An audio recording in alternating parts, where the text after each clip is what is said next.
Hello, everybody. Welcome inside the TCA studio. Matt Robinson here with you. Looking forward to a really good show today as we're going to be talking to Kenzie Lalonde, who makes her TCA debut. This will be the first time we've ever had a chance to speak with her, but she has been all over the place lately and climbing the ladder in the Canadian sports broadcasting landscape, so it seemed like a good time to catch up with her, and actually a local.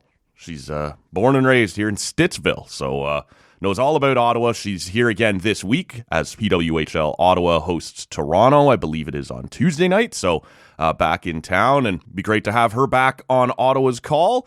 I want to remind you, on Wednesday, our buddy Scott MacArthur will be back on the podcast. Looking forward to catching up with him again. We will no doubt touch on last weekend's NFL playoffs. The 49ers just about succumb to what the Cowboys did the week before. It would have been, I suppose, less of an ass-kicking, but an upset nonetheless, as the Green Bay Packers just about got it done against the 49ers. So no doubt a weight off Scotty's chest, and we'll talk to him about that. And, of course, we'll talk some baseball with Scotty, because it's only 5 weeks now, I believe, maybe a little bit less than that, until pitchers and catchers report for spring training, and the Blue Jays still haven't done a whole lot. We'll see what, if anything, Scotty thinks they might get done here, or if we need to get used to the fact that this is kind of what this lineup's going to look like. Also, on Thursday, our buddy Kevin Mickey returns. We'll talk to him. He, of course, works for Sportsnet, and now, of course, PWHL Toronto as well. So that's a cool gig. We'll see what he's doing with them and see how that's working out from someone who's right up close with the league. But the other big reason we're, of course, bringing in Kevin is this weekend is WWE Royal Rumble weekend. So for those of us who are still wrestling nerds, it's a big weekend. It's always a fun show. And look, I've said it before on the thing. I used to be a hardcore wrestling fan. I am now a far more casual wrestling fan. I turn it on a couple of times a year. But those couple of times are this time of year, right around the Royal Rumble stretch through WrestleMania, kind of January, February, March, maybe early April, depending on when the event is. But Kevin Mickey knows what's going on. He covers wrestling industry for Sportsnet as well. So we'll talk to him about whatever's in the news that day, but also about the Royal Rumble and about his new gig with PWHL Toronto. And then we haven't yet nailed down a time. That makes me a little bit scared, but still trying to connect with Lee Versage. Going to encourage him to not have me doing it at 7 a.m. our time. I'm not good at it. Not a time that I'm comfortable being chipper and trying to interview people and pretending that I don't hate the world. I'll wake up around that time of day, but I am not ready to socialize that time of day and certainly sound friendly and happy on a microphone. So we're going to ask Lee if we can push it back just a little bit. Maybe not quite 7 a.m. again. So we haven't quite nailed down the time yet, though. But if we can get that done, you'll hear Lee Versage probably on Friday here on the podcast. So that'll be a lot of fun as well, as he has moved on from Italy to Portugal. So that is what is coming up this week on the podcast. Today's guest over the last month has been doing reporting on the World Juniors, made her World Junior play-by-play debut, came home to do the women's under 18, and is now fully into the PWHL rotation, and somehow through that schedule has found a little time for us today. Kenzie Lalonde is here. How's it going today, Kenzie? Hey, good. When you put in my recent itinerary like that, it makes me feel very tired, but happy also. I'm curious, have you ever had, I know they keep you pretty busy. Have you ever had a stretch quite like this one? Yeah, I mean, it was just kind of like last year. It's pretty incredible to have the opportunity to be a part of the World Junior coverage. And then the funny thing about that is myself and Cheryl Pounder also cover the U18 Women's Worlds. And so that usually happens the next day or 2 days after the World Juniors end. So it was kind of a carbon copy of last year. However, last year's World Juniors were at least in the Eastern time zone. We were in Halifax. So to kind of jump from Gothenburg, Sweden to then jump into a Switzerland tournament was a quick transition. But you know, it's like those tournaments, as soon as you're in it, you're in it. So you kind of block out reality in those moments and you're kind of just all hockey. So it becomes pretty easy, surprisingly. One of the things I wanted to ask you about was the challenge of a stretch like this, because obviously, you know, you can sit down ahead of time and kind of get familiar with the names on the teams that you're going to be calling. But one of the things that's important in these broadcasts is sort of the context and the history and some of the stories about some of these players or tidbits you're picking up from being around the rink or, around the program. And I would think jumping around that quick might limit your ability. Like, how do you prepare for, like, is your mind already looking ahead to the under 18 while you're still doing the World Juniors, trying to get prepared, looking at what's happening in the PWHL? How do you kind of get ready for all of this in such a short span? The beauty of multitasking is what I like to say. A little bit of both. Also, having it on your schedule ahead of time allows you to prepare accordingly. So mid-November, early December, I'm already starting my preparation for it all. So making sure to not leave it to the last minute really helps because, as you said, it's context. And I think more importantly, the U18 women's worlds, that's an age group where no one knows anything about, a 14-year-old German girl or the story of a young 17-year-old Finnish player. So there's not much information readily available online. So you really do have to, if you want to be able to tell those stories, you have to pick up the phone and call people and find out more and get in contact with their federations and their incredible PR people who really do help us, making sure we identify some unique stories. It was pretty neat this last World Championship. We got to see Susanna Tapani's younger cousin, Tina Tapani, who looks just like her, plays ringette as well. And so knowing little tidbits like that is pretty exciting. So it's a little bit of multitasking. While I was at the World Juniors, I was finalizing my U18 rosters because those rosters don't really officially get finalized till a few days before the tournament starts. So there were still some last minute changes. So going into that World Junior gold medal game, I was simultaneously printing my Sweden and my Czechia U18 roster. So it's a little bit of everything. It's a labor of love, and luckily, we have a really good printer that's firing on all cylinders at these tournaments. We're going to jump around here a little bit because you've been everywhere here recently, so I hope you'll forgive me for that. But I'm curious, you just wrapped up the World Juniors, and this was a disappointing year for Canada, but we kind of went into the tournament. There was sort of some talk that, Sweden and USA were kind of the cream of the crop this year, and Canada might struggle a little bit. Was that evident to you as soon as you got there and were watching them practice that this may not be Canada's year? Did you think that if things fell the right way, they might be able to get on a run? How did you sort of view this group and how they ended up bowing out? I think as a group, it was exciting to see them go to work together. That's always the most exciting part, is how will they find chemistry early. The odds were not in their favor to start off, just with some of the injuries and interest in Leno not being able to take part. So they had some last minute changes to some core pieces that I think really could have made a difference for them. So seeing them kind of struggle with those last minute roster changes, you feel for them. And then as the tournament went on, you look at Sweden, a team in particular, a lot of them had played together at the U18 level. And so that familiarity was evident. And so I really do think they had a leg up. And Jonathan Lekkerimäki was without a doubt a change maker for them. I think in a way you could kind of look at Macklin Celebrini as well for Canada, who got started, a few games in. I think he started to find his rhythm, but Canada really needed to find that difference maker when you're coming off a year where there's someone like Connor Bedard who just dominates every game. It had a different flavor to this group, and they knew they were going to have to work as a unit and find their chemistry. And I think they started to find it just a little too late. And so the time was kind of against them in that capacity. And then the United States team was just so fun to watch. Here covering the Montreal Canadiens to see Hudson kind of up close and see what he can do and see what he's like behind the scenes, and watching him in warm up, get that up close personal perspective on what kind of player he can be at the NHL level.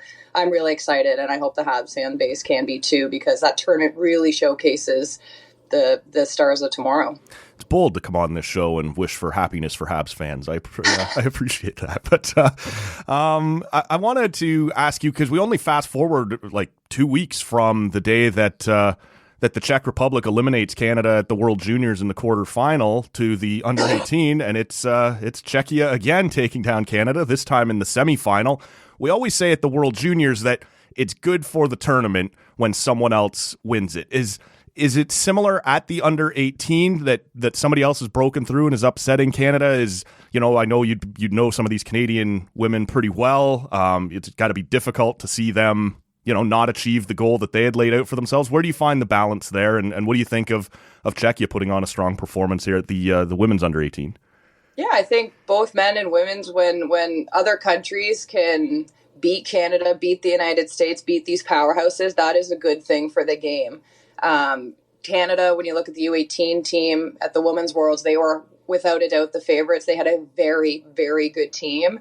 But Sweden was finding their way as well. And Czechia is right there with them. We always talk in the women's game, Canada, the United States, Finland's been there for a while. Now it's Czechia, now it's Sweden. Those conversations are starting to come back. And you look at Czechia and what they were able to do.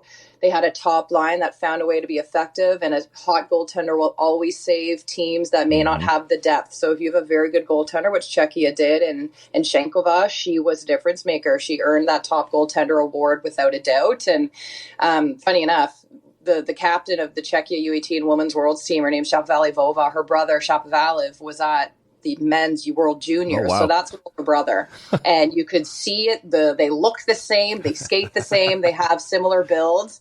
And so to see her be a difference maker for the women's team was, a carbon copy of what her brother can do at the World Junior stage. And the hockey is exciting. What's coming up in the Czechia program for both the men and the women.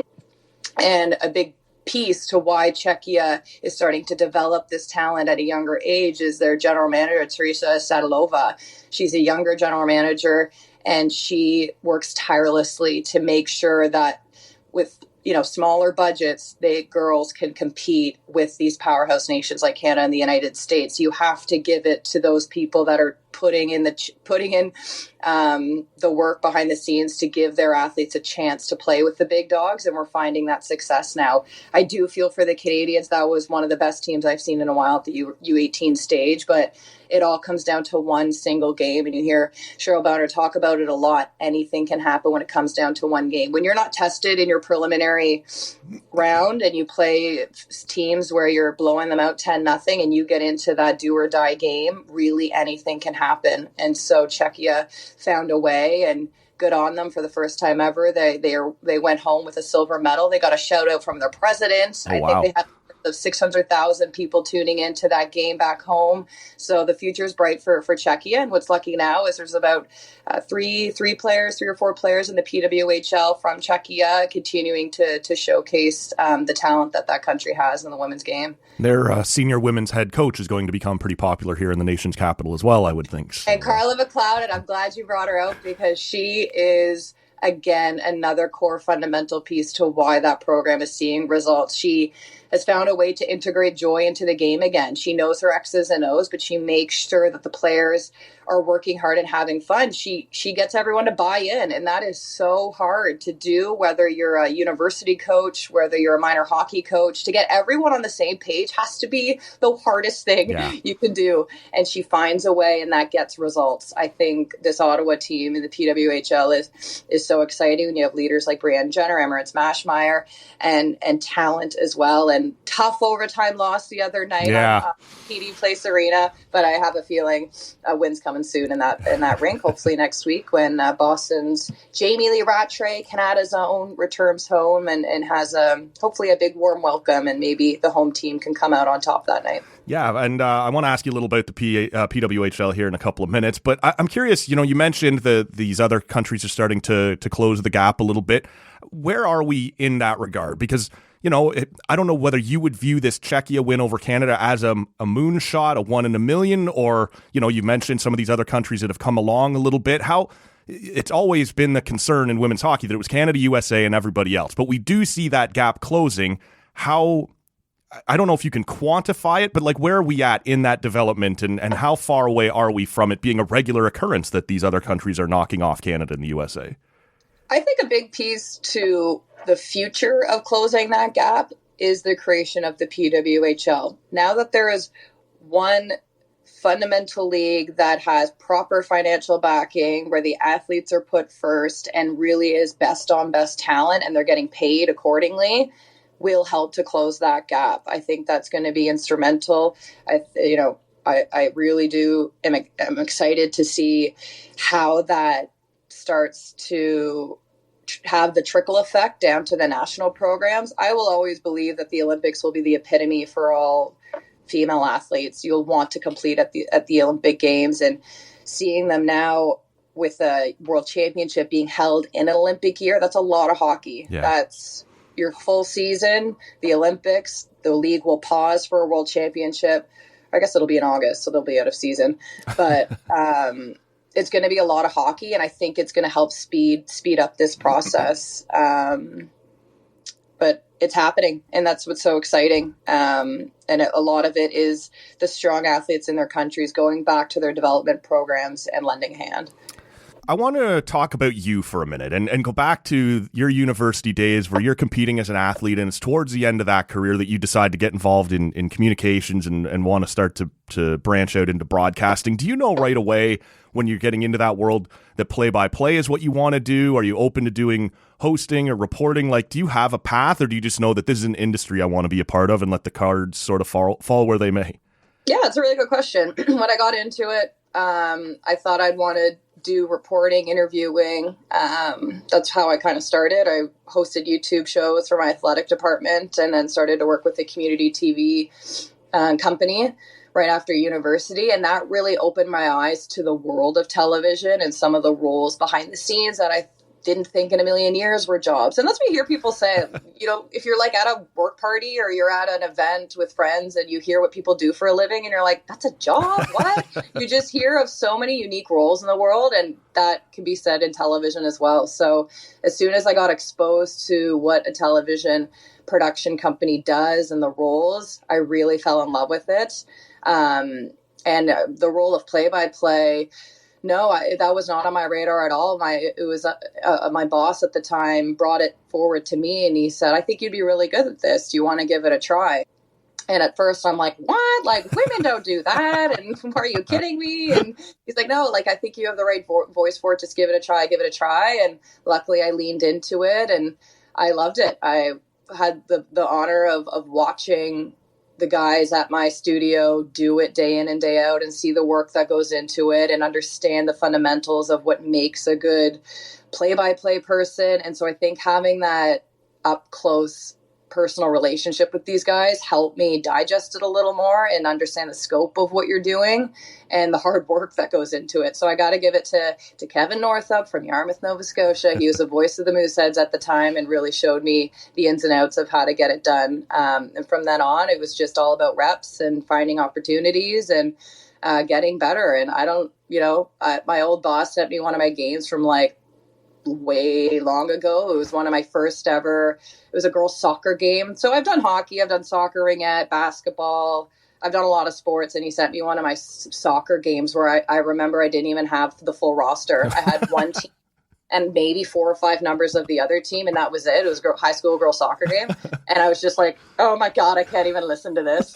So to see how far I've come, I'm excited to see what, the next 5 years can bring. But play-by-play was certainly something that was never on my radar when I was first getting into this. Well, once it gets on your radar and you start doing it more regularly, what do your goals sort of become? Is it to get to, to an NHL level? We saw, I don't know whether it would have been on your radar as you started to move along. We saw you make your debut at the World Juniors this year.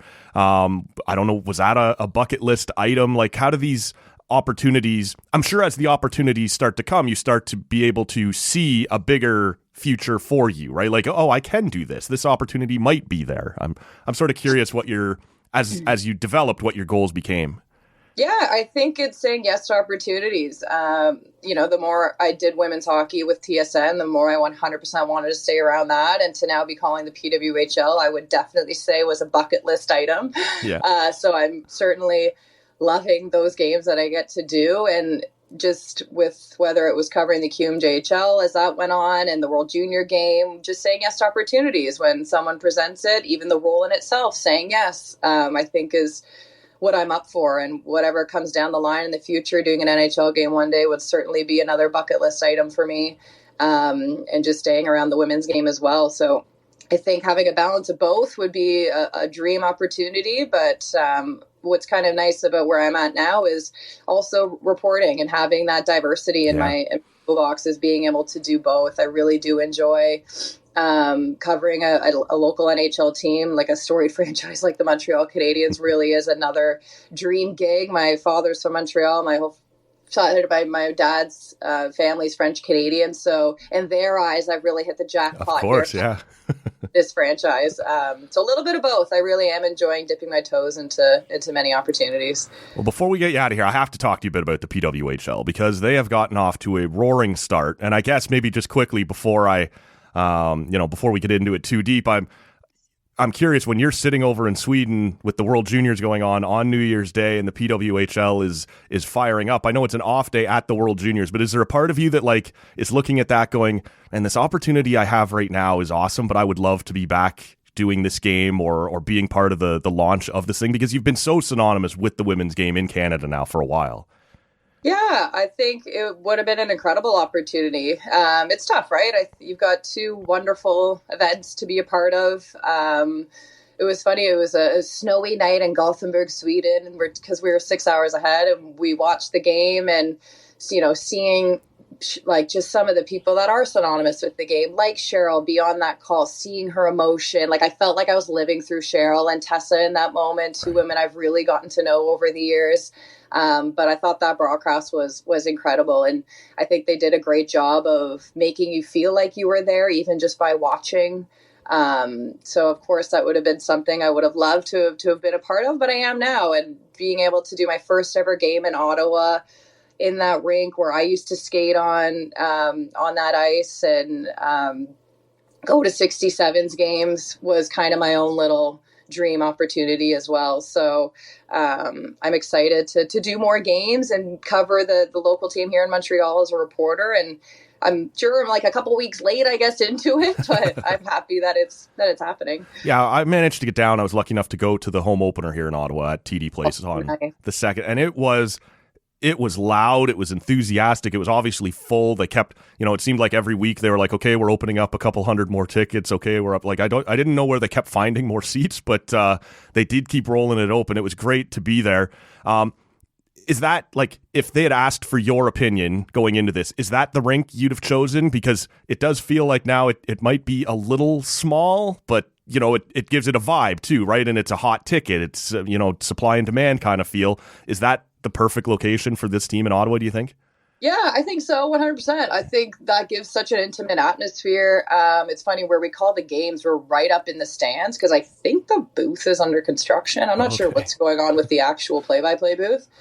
So they have us kind of right in the stands, like right in the heat of it. And I love that. If I look in front, it's media, and then the next row is fans. Right. But when a team scores, Ottawa, the fans jump up and cheer, and they're not really in our sight line, but I love it. You really feel like you're with everyone through the ebbs and flows of the game. So I do enjoy that. I think that venue is perfect. I think and when they build the new rink, that's going to be even more incredible. But what they've done at Lansdowne Place with the restaurants, with the accessibility with public transit, that's it, right? That's the dream. Yeah. It's kind of like a date night, take the public transit in, grab dinner, go to the game, stay after for a few drinks, catch a movie if you want. I don't know. Have you done that VIP movie experience? I actually haven't. No. It's really good. Yeah, my sister lives not too far from there, and she says she'll like walk down with a friend, and they'll like bring you a glass of wine, and you watch your movie. Yeah, you can buy alcohol in that movie theater, so it's a great little event. Also, that could be a date. There you go. So I think Ottawa has really nailed it on the head. They seem to have gotten outstanding support by the Sens and the 67s. Now they have a cool little dog named Lando, so I'm loving the Lando content. I think I want to see a game at CTC. That would be sweet, like their final regular season games. Yeah. Fans could get in out in Canada. So part of me is holding on to maybe see if they could sell out CTC. That'd be pretty cool. That'd be fun. Yeah, and it is a cool location. It's centrally located, all the things you mentioned. But I think the other part of it is, like, especially if you're already maybe a Sens season ticket holder and you're going out to Canada on Tuesday and Thursday and it's cold, do I really want to go get all the way out there again on Wednesday? Or this is now right downtown. Like you said, I can have dinner as well. It's not so far. Like, I think the location for getting up and running at least is perfect. So yeah, absolutely. And hey, and as a Stittsvillian, I have always been a fan of having that rink out in Canada. I bet. But now as I get older, I'm like, oh God. I see it. I get it, Ottawa. I understand. But I was just biased when I was younger because it was like 10 minutes away. 100%. Who do you like so far? Minnesota, I guess, has been the easy answer. They've gotten off to a great start. Toronto's struggled a little bit. What have you seen so far, and who are your early favorites here? Yeah, Minnesota is so fun to watch. I think when you have Taylor Heisey, the first overall draft pick, things are going to be looking pretty good for you. And I liked her playing with Kendall Coyne Schofield in the sense that it's kind of the current icon of women's hockey, Kendall Coyne Schofield, and her center is the next generation of the game in Taylor Heisey. So I think just the optics of seeing them on one line is kind of cool. I think they have the offensive threat. When you have Nicole Hensley and Maddie Rooney as your goaltenders, that's also a dynamic duo. I think Ottawa's going to get better with time. They already are very strong. They can play a consistent game. I think finding ways to finish will always be important for them, but they have depth on defense, with I think not many teams do have that. I think their first 3-4 picks were all D, weren't they? Yeah, they were strategic in that. And general manager Mike Hirschfeld is very excited for what he's building. So I think as time gets on, Ottawa's going to be like one of those sleeper teams people need to watch out for. And Boston, just because of the firepower, Hillary Knight, Alina Mueller, Lauren Gable, if anyone saw those highlight reel goals she scored the other night in Toronto, I think was beautiful. It was bar down. It was kind of like Grace Unwinkle's jailbreak goal. Beautiful. So if Hillary Knight, Lauren Gable, and Alina Mueller get on a line, I think everyone needs to watch out. That could be pretty deadly. Right. So Ottawa will have them next week. I think Boston's good. Toronto, I think as well, needs to find some depth there. Some people that can finish. They can get the puck in the offensive zone. Jocelyn Larocque and Renata Fast can get the puck down there, and then it's about what can you do with it. And I really want to see them play. They've got Rebecca Leslie, who's actually from Ottawa. She has an unbelievable shot. So does Howard. So I want to see them getting opportunities to shoot the puck more. Maybe that means power play time for them. But that'll come. Everyone's still, what are we, like a 5-6 games in, finding time, finding the chemistry. But that's kind of my first early thoughts on who's hot and what can they do to get some rhythm. You mentioned there that Minnesota team having kind of a generational line or a generational combination. At the All-Star game here in Toronto in a couple weeks, I guess we're going to see the international incident line, because I believe I just read that they're going to play Poulin, Knight, and Coyne Schofield as one unit, which will be fascinating, I guess, to watch. We don't see them play together a whole lot.